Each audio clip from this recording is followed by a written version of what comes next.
Hello guys, my name is Rucha Gaikwad. Welcome to my video.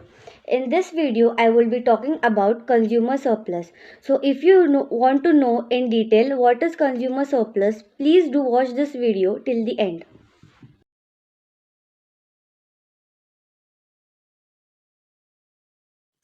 I will start with a short introduction about consumer surplus concept.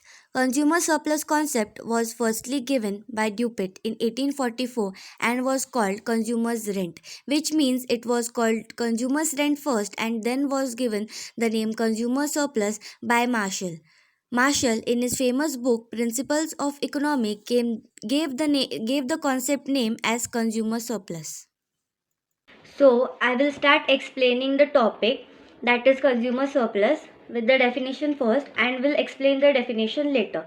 So, the definition states consumer surplus is also called as social surplus and consumer surplus in economy.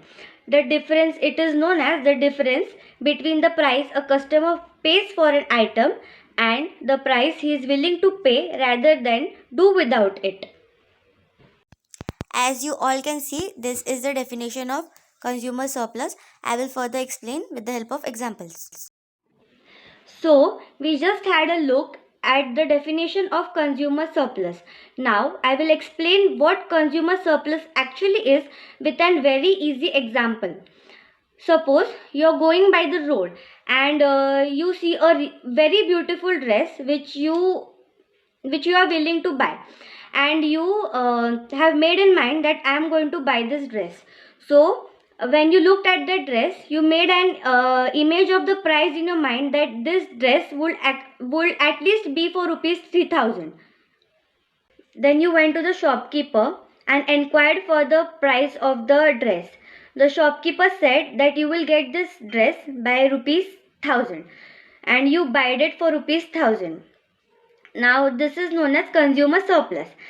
Like it was said in the definition, consumer surplus is the difference between the price which you imagined by looking at the product and the price you actually paid to the shopkeeper while you were buying it. So, in this case, the consumer surplus is of rupees 2000, which is the difference between 3000, which was the price you imagined when you looked at the dress, and rupees 1000, which you actually paid for the dress.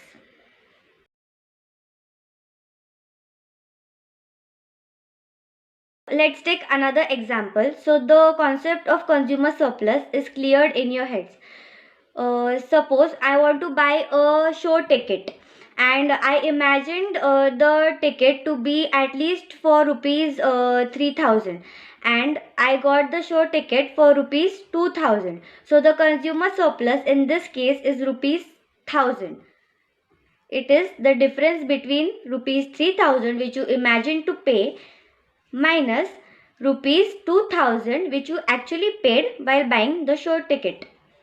By looking at the examples which I mentioned, we can easily say that consumer surplus is nothing other but we can say that when the consumer pays less than what he is willing to pay, it is known as consumer surplus.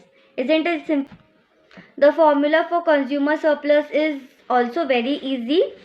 Uh, Consumer surplus is the difference between the maximum price willing to pay minus the actual price.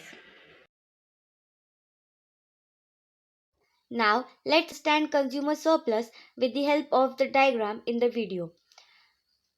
Price of the product is measured along the y-axis and quantity of the product is measured along the x-axis. DD is the demand curve, which means willingness of the consumer to pay. As you can see, the demand curve is sloping downwards due to the inverse relationship between the price and the quantity.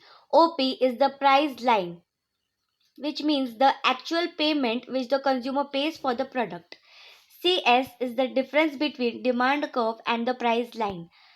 The demand curve and the price line intersect at point R, which forms a triangle DPR. The consumer surplus is this triangle DPR. Hope you all have understood the concept of consumer surplus. Thank you for watching this video.